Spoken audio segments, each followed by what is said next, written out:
Welcome back to the Gospel Answers series, and this is our final video on the Gospel Answers Islam. We have seen already the agreement between Christianity and Islam, the agreement on God as creator. So we are talking about the same person, even though our understanding on him differs.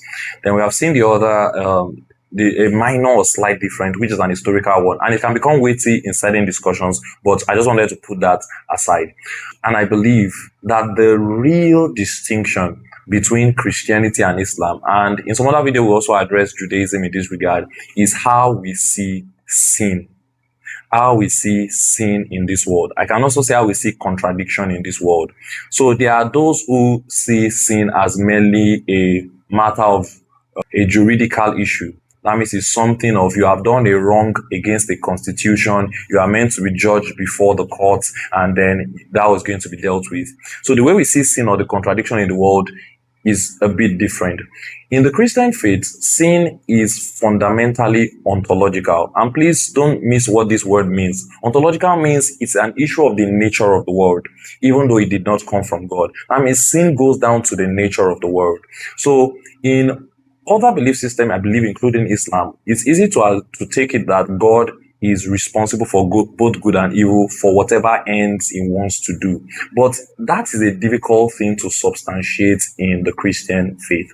The Christian faith holds that death is an enemy, and that life is God's nature as well as his intention. And the presence of death is one of an ontological enemy manned by the devil and his cohorts.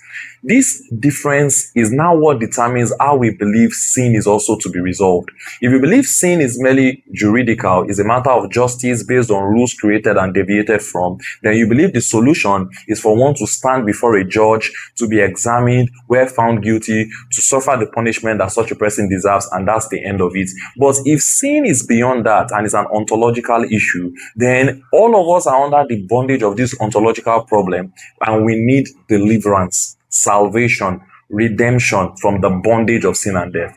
This difference is serious, and I need you to think about it, because the moment you move from seeing sin as juridical to ontological, you are likely forced to start to accept the Christian position, no matter the worldview that you hold. And this is common across all kinds of worldview, not just only Islam.